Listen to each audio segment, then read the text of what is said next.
Welcome to a gay and a non-gay. I'm James Barr. I'm gay. Yeah. He's Dan Hudson, and he's non-gay. Yeah. Every week we start our episode with a question from the non-gays. Yes, this comes from Jamie. He's been on, and he sent a link to an Evening Standard article, which is about a study that has found that married men officially really do let themselves go once they're married.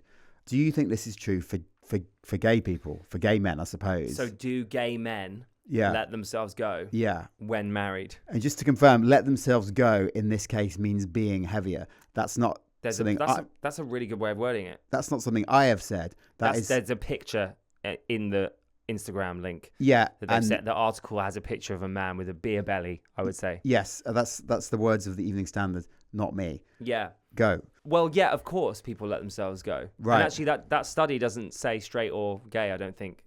It does. It does? It says straight. It's straight, yeah. I guess, look, I think gay people have more trauma, so we do probably hate ourselves more. Right. And if you hate yourself a lot, then you are constantly trying to fight against that. And you do that in all sorts of different ways, right?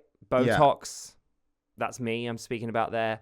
Going to the gym, trying to get abs, receding hairlines, like hair treatment, plastic surgery, filler, dyeing your hair. Like, it manifests itself in all sorts of ways. So I think the answer is probably no. Right. You probably don't. But at times in my life, I have let myself go. Like in COVID, I found it really difficult to focus. You had a massive ass. Thank you. Did I? Did you not? I don't think. Well, you used to endlessly reference it during those. Did I? Yeah. Did I? Yeah. What, I used to say I had a big bum? Yeah. I don't think I did. Did I? There is a photo of you that I saw the other day from those times that you have got a massive ass. Like, why have you got a picture of me from behind? Did I send you whole? No, but it's when we did photo shoots. Oh my God, I sent Dan whole. Photo shoots or whatever. Oh, there was definitely one photo shoot that was pretty awful. Yeah. I remember that. Yeah. So there you go. I know. Yeah. I mean, I definitely did let myself go, but there were many reasons why I let myself go. Right. So yeah, it can happen, but perhaps less. It's not conclusive. I would say on the whole, probably not. Yeah. So I keep talking about whole today. Anyway, thanks for your question, Jamie. Yeah. Right. Let's get back into this question I asked Dan in an episode the other day. I said, I feel lucky to be gay. I feel lucky to be gay for so many reasons. My community, my friends, my chosen family, the experiences that life has gifted me, the connection I immediately have with strangers all the way across the world just because we've suffered the same trauma. And I feel really lucky that has all happened because it's given me such a rich life that I'm really thankful for. So I do feel very lucky to be gay. I wouldn't be doing this podcast if I wasn't gay. Yeah. I wouldn't have met you. But Dan, you said you didn't. I asked you, do you feel lucky to be straight? Yeah. I have a lot of privilege from being like white. No, don't bookend it. Just tell me what you feel. Well, that is what I feel. But it's not like I walk down going, yes, I'm straight. Like, I got that. This happened to me because I'm straight. Like, that doesn't. No, that's not quite it. It's just that I often hear gay people going, oh, so lucky, I'm gay. I mean, often that happens at a Charlie XCX gig or in a club full of naked men. Right. But it happens a lot. I hear it a lot. Okay, well, I've never heard somebody ever go, thank God I'm straight. Why do you... Well, I don't think there's a scenario where, like the ones you gave, where straight people would be in, where they would go, oh, isn't this amazing that we're all straight? Which is sort of what you're... Well, Download Festival. That's not true. Yeah, you don't feel lucky to be straight? Not in the situation that we're sort of getting at. And I don't think straight people generally are sat around at a football match or whatever going, which is, I guess, the straightest example I can think of, or a rugby game going, yes, thank God I'm straight. I will be honest, though, just because we're friends, I did zone out slightly, and I don't know why. I think it's just because you were talking about straight things. Right, well... I'm really sorry. I asked you the question. It was a boring conversation. I asked you the question, and I zoned out. That's such a me thing to do. Right. I apologize. I am trying to engage in it, though, because I do think... Well, it was your idea to talk about it. Yeah, I don't want to talk about it. For sure. I'm taking the blame. It's so interesting to me, though, that you don't feel lucky. But, apart from the Dan doesn't know his privilege... But haven't you won the lottery of life? Me. Well, who's won the lottery? The gay person or the straight person? I don't know. I mean, this is too vague. But yeah, I guess so. I think I've just... Go on. I guess I have. I guess you have. I guess, We all have in the West, haven't we? Like just by existing. I think I've just figured out life, actually. What? I think I just figured it all out. What? I don't think it's about whether you're gay or non-gay. After all. It's about dealing with the hand that you've been given. Yes, but also I think it's to do with your background. Right. And how you grow up and where you grow up. Right. And what family you grow up in. Yeah. I think that is actually the truth. Is it? That was so deep and also didn't make any sense at all. No. James has been drinking, by the way, if that's... That's actually really unprofessional of you to say that. Well, is that... Which is more unprofessional, to point it out? Sorry. Point it out, did you or see to how do quick it? I just gaslit you? That was quick. Sorry for gaslighting you. I'm really tired. Right. I was at the British Diversity Awards. Right. And I stupidly stayed until 11, so I didn't get home till midnight, and then I was up at 5. So Yeah. this is my fault, but I genuinely... It was like, I need lots of sugar or I'm going to burn out. Yeah. And that felt like the quickest way to get sugar. What? To drink? To drink a cider. Right. I should have just had a Coca-Cola. Yeah. That's a problem that I drank to try and make the podcast good. Right. Yeah. I realized that's not great. I just had a very traumatic couple of weeks. So right. I needed to take the edge off. That isn't great, but it's what I've done. Yeah. And I'm not shaming myself for that choice. Yeah. I'll happily own it. I realize it's not great, but it's the one I chose. So okay. I'm going to roll with it. Cheers. You know what, actually, I have got a memory of, in New York, I went to like a launch of some clothing thing. God knows what it was. And there was some like drag performer on. Now, I've watched enough drag to be able to confidently say it's not for me. So when it comes on, in the same way that when metal comes on, I'm just zoning off and I'm like, instead of enjoying it, all that's coming into my head is how much I'm wasting my own time and how much stuff I've got to do. Yeah. Right. And I did think there was a load of gays, all of which I'm friends with in America, and Talia was there, but I was like, I'm just going to go. And I think that was a situation where it was lucky for me to be straight, because I'm not sure whether the other gays could have done that, because they'd have had to admit that they didn't like the drag performance. And I don't think you can necessarily do that. Right. So in that situation, you were like, I'm so lucky I'm straight, so I can just say this is crap and leave. Yeah. Just to paraphrase. I didn't say that. No, I just said, I'm just paraphrasing. I've just got so much to do. It wouldn't be in my head I had so much to do if I was enjoying myself. But yeah, it's one of those things these days where so it's you were like, oh, so lucky I'm straight, so I don't have to pretend. I don't have to. I guess so. Yeah. But maybe they did enjoy it. Maybe, but maybe. But I do notice that I don't think you can go around saying it was shit. Can you? I would. I wouldn't be cancelled if I saw something and thought I didn't think that drag was very good. But you wouldn't. I mean, I would.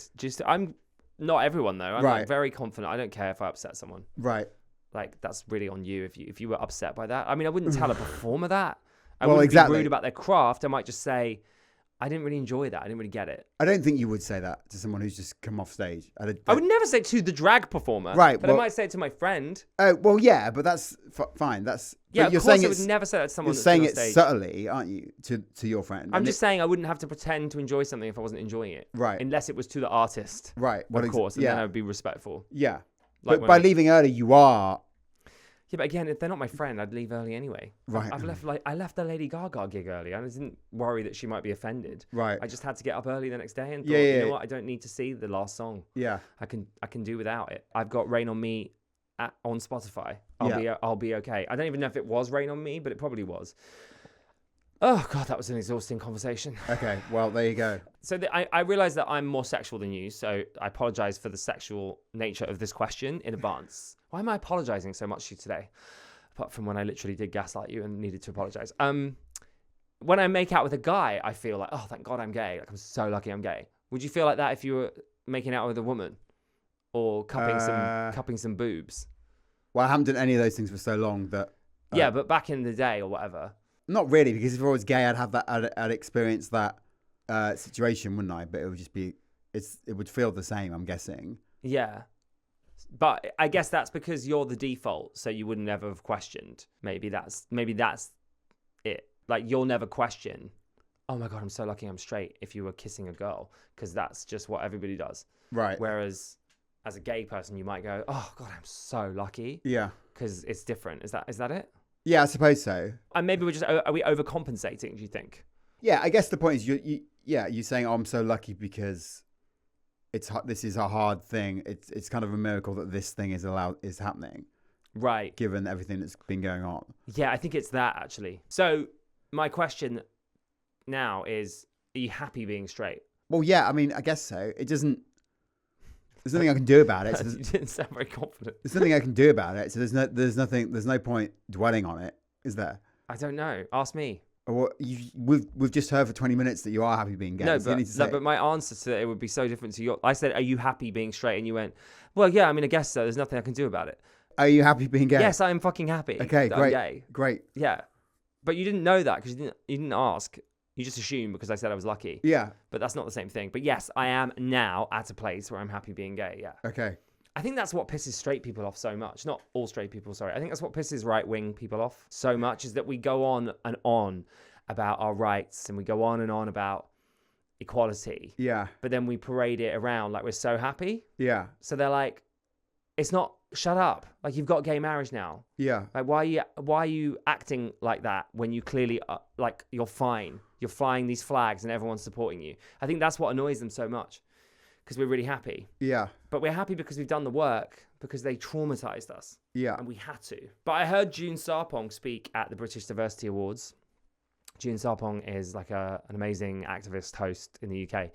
And she did this really empowering speech. And I'd never really heard this take before, but she basically just said, we need to bring these people with us. We need to engage with these straight white men. Yeah. These people that are currently in power. We need to engage with those people, because if we don't bring them with us, then we don't have equality. Like, equality only works if everyone is equal. And by marginalizing straight men or non-gays, we're making them feel shit, and they're getting angry. And so they're fighting back. And actually, that's wrong. We probably shouldn't be doing that. We probably should be bringing them with us. Yeah. I'd never heard anyone really say that before. I think that's so true. I hear what June Sarpong is saying. It's, if you're constantly having a go at anybody, they're not going to listen. They're just not. Whoever they are, they're just not going to listen. So if you're having a go at straight white people or whatever, for the most part, they're probably not going to go, oh, that's a great point. In the same way that if you've got a hole in your roof and you're just like screaming and shouting about it, no one's going to do anything. You have to be like, please, can you come around?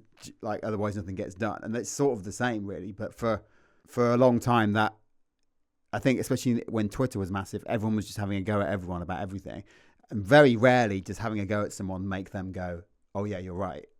But then I can see it from the oppressed person's point of view, who've been oppressed for long enough that they're now being told, oh, can you tone it down a bit? Then that's ridiculous, isn't it? So I don't think it's about toning it down, though, is it? Right, but if you're constantly having a go at like straight white men, why are they going to listen like to that? Yeah, and I guess tone that down. Right, but don't tone down who you are. I think I just mistook what you meant. No, I mean that approach. Yeah, but that's the difference. That's basically the difference between like Martin Luther King and Malcolm X. Like that's the same difference, right? One is like by any means necessary. The other one is sort of love your neighbor and don't stoop to his level. Like there's two different approaches there throughout history of.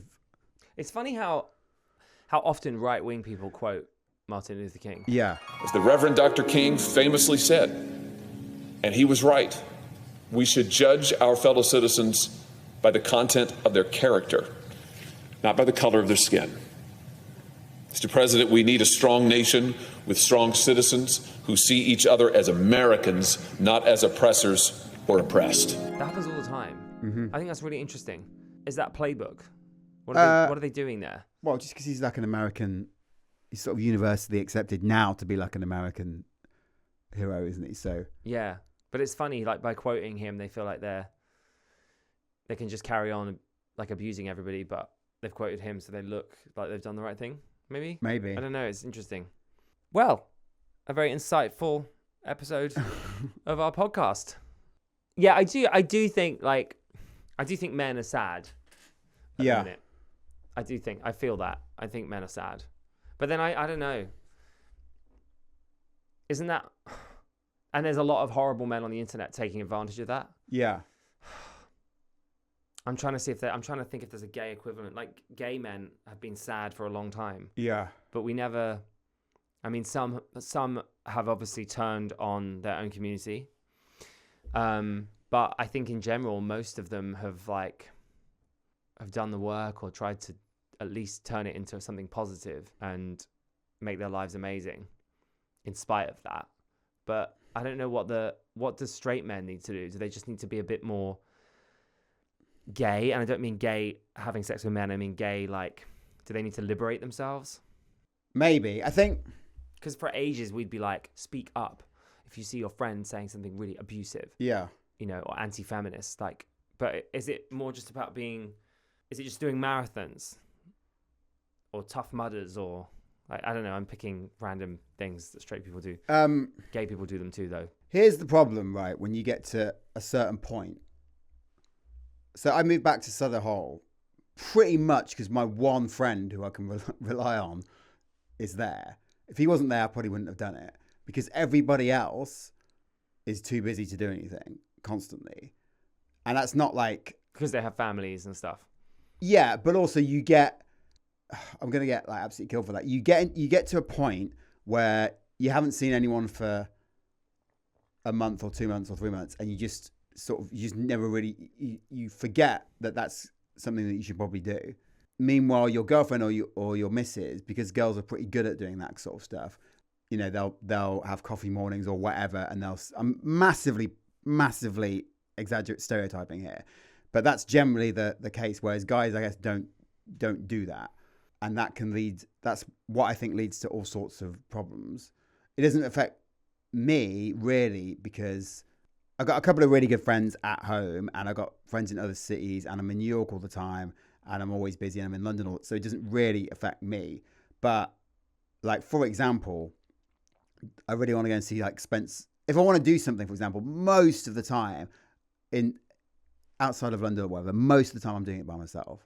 And I'm only able really to do that because I accepted that was something that I had to do a long, long time ago. But I think a lot of people and straight guys don't do that, can't do that, won't do that. And therefore, they're not doing anything. And Why though? Why is that? I guess it comes back to being at school, I guess, and if you go to the cinema on your own or something, someone's gonna destroy you for it, basically. I still have that in the very back of my head. If I go to the cinema on my own probably once a week, it's just easier. If you want to see a film, I've got a window, it's just easier than like, who wants to go to this? No, I'm doing this. No. I've wasted an hour then. Do you know what I mean? So you feel that men are lonely? Well, yeah, clearly. Because...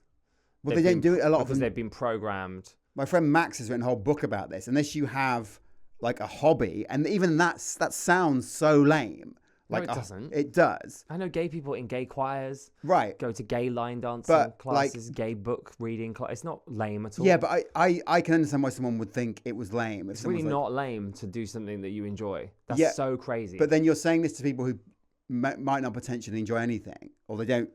That's not true. Yes, it is true. It's been so long since they lived because they're just like stuck in the routine that they forget that like actually they enjoyed being in a choir or whatever. Like, so what I'm hearing is, and actually we've probably been, maybe we're wrong as a society calling it toxic masculinity. I think that's probably put a few walls up. Actually, it's just in general masculinity.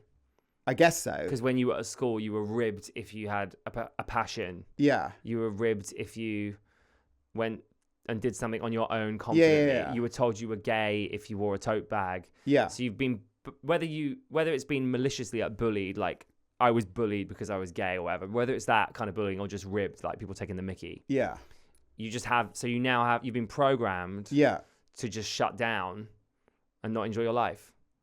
I guess so. Is that kind of That's a bit, I mean, it's paraphrasing, but we're both paraphrasing. So ultimately. Yeah, it's fine to paraphrase. Ultimately, yeah. That's so sad. Yeah, it is sad. Yeah. But I think that is it. I think that's what it is on some level, and not for everyone, but I think a lot of it is that. It's like this is the routine. I'm going to go and get a wife, and then we're going to have kids, and then my whole life will revolve around that. Yeah. That's so sad. You're a person. You're a whole being. You should have your own life alongside all of those other incredible gifts. And actually, I think you do that. Like, you don't live in the same country as Talia, so that does force you both to have your own life with your own friends, your own family, and your own chosen family around you as well. And I think that is a really good thing. Yeah. It's funny when people say, how does their relationship work? I'm like, well, how does yours work? You see each other every day, all day. Yeah. That sounds terrible. Yeah. I'd hate to have a relationship like that. I want a relationship where I'm free and they're free, which is why I believe in open relationships, but that is a different